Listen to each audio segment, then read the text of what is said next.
Daily move Potter's gratitude made Tom glad he had spoken, but nightly he wished he had sealed up his tongue. Half the time, Tom was afraid Injun Joe would never be captured. The other half he was afraid he would be. He felt sure he never could drive a safe braid again until that man was dead and he had seen the corpse. Rewards had been offered, the country had been scoured. But no Injun Joe was found. One of those omniscient and awe-inspiring marvels, a detective came up from Street Louis, most around shook his head, looked wise, and made that sort of astounding success which members of that craft usually achieve.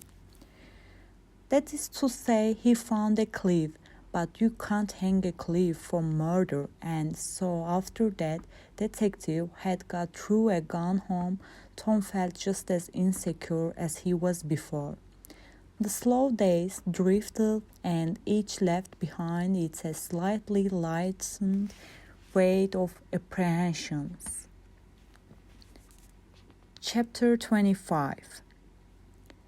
There comes a time in every rightly constructed boy's life when he has a raging desire to go somewhere and dig for hidden treasure. This desire suddenly came upon Tom one day. He sallied out to find Joe Harper, but failed of success. Next, he sought Ben Rogers. He had gone fishing. Presently, he stumbled upon Huck Fine and red-handed.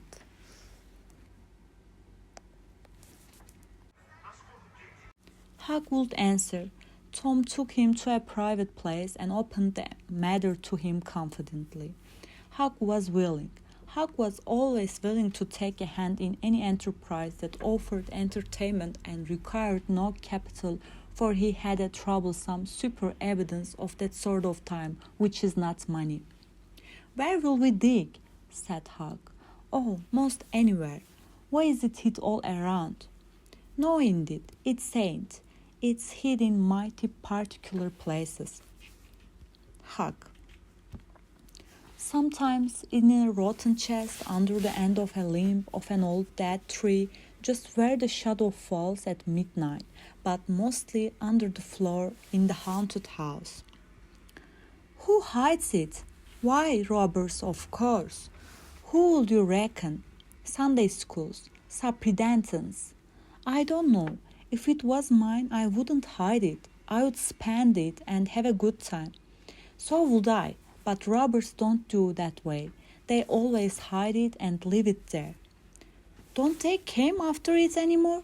"No, they think they will, but they generally forget marks or else they die. Anyway, it lies there a long time and gets rusty, and by somebody finds an old yellow paper that tells how to find the marks. A paper that's got to be cheapered over about a week because it's mostly science and hieroglyphic. Hieroglyphic? Hieroglyphics, picture, and things you know that don't seem to mean anything. Have you got one of them papers, Tom? No. Well, then how are you going to find the marks? I don't want any marks. They always bury it under a haunted house or on an island or under a dead tree that's got one limb sticking out. Well, we have tried Jenkins Island a little, and we can try it again sometime. And there's the old haunted house up the Steel House branch, and there are lots of dead limb trees, lots of them. Is it under all of them? How you talk? No. Then how are you going to know which one to go for? Go for all them. Why, Tom, it will take all summer.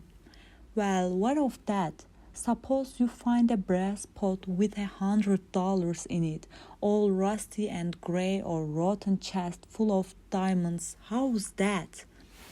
Huck's eye glowed. That's bully, plenty bully enough for me. Just you give me the $100 and I don't want 2 diamonds. All right, but I bet you I ain't going to throw off on a diamonds. Some of them worth $20 a piece. There ain't any hardly but worth 6 bits or $1. No, it's that so. Certainly, anybody tell you so. Ain't you have one hug? Not as I remember. Oh, kings have a slathers of them. Well, I don't know no kings, Tom. I reckon you don't, but if you was to go to Europe, you would see a raft of them hopping around. Do they hop? Hop? Your granny? No. Well, what did you say they did for? Shucks, I only meant you would see them not hopping, of course. What do they want to hop for? But I mean you would just see them scattered around, in a kind of a general way, like that old humpback Richard. Richard? What's his other name? He didn't have any other name. Kings don't have any but a given name. No, but they don't. Well, if they like it, Tom, all right. But I don't want to be a king and have only just a given name, like a nigger. But say, where are you going to dig first? Well, I don't know. Suppose we tackle that old dead limb tree on the hill other side of Steelhouse Branch. I agreed. So they got a crippled pick and a shovel and set out on their 3-mile tramp. They arrived hot and panting and threw themselves down in the shade of a neighboring elm to rest and have a smoke. I like this, said Tom. So do I, said Huck. If we find a treasure here, what you going to do with your share? Well, I will have a pie and a glass of soda every day, and I will go to every circus that comes along. I bet I will have a gay time. Well, ain't you going to save any of it? Save it? What for? Why, so as to have something to live on by and by. Oh, that ain't any use. Pap would come this year town someday and get his clothes on it if I didn't hurry up, and I tell you he would clean it pretty quick. What you going to do with your Tom? I am going to buy a new drum and a sure nose sword and a red necktie and a bullpup and get married. Married? That's it. Tom, you ain't in your right mind. Wait, you will see. Well, that's the foolishest thing you could do. Look at Pap and my mother. Fight. Why they used to fight all the time. I remember mighty well. That ain't anything. The girl I am going to marry won't fight. Tom, I reckon they are all alike. They are all come a body. Now you better think about this a while. I tell you, you better. What's the name of the gal? There ain't a gal at all. It's a girl. It's all the same. I reckon some says gal, some says girl. Both's right, like enough. Anyway, what's her name, Tom? I'll tell you sometime. Not now. All right. That will do. Only if you get married, I will be more lonesomer than ever. No, you won't. You will come and live with me. Now steer out of this and we will go to the digging. They worked and sweated for half an hour. No result. They toiled another half hour. Still no result. Huck said, do they always bury it as deep as this? Sometimes, not always. Not generally. I reckon we haven't got the right place. So they chose a new spot and began again.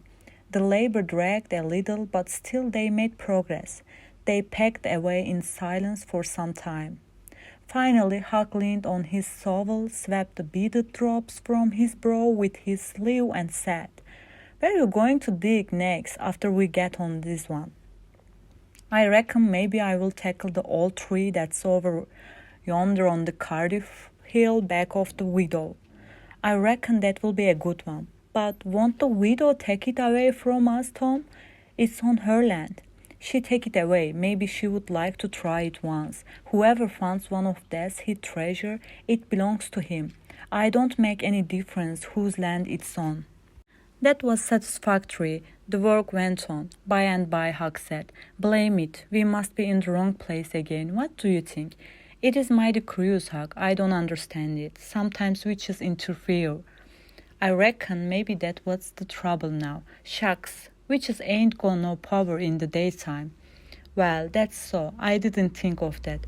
Oh, I know what the matter is. What a blamed lot of fool we are.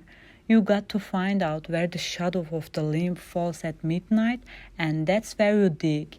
Then confound it. We have pulled away all this work for nothing. Now hang it all. We got to come back in the night. It's an awful long way. Can you get out? I bet I will. We have got to do it tonight too, because if somebody sees this house, they will know in a minute what's the here and they will go for it. Well, I will come around and move tonight. All right, let's hide the tools in the bushes. The boys were there that night about appointed time. They sit in the shadow waiting. It was a lonely place, and an hour made solemn by all traditions. Spirits whispered in the rustling leaves. Ghosts lurked in the murky nooks. The deep baying of hounded floated up off the distance. An owl answered with his specular note.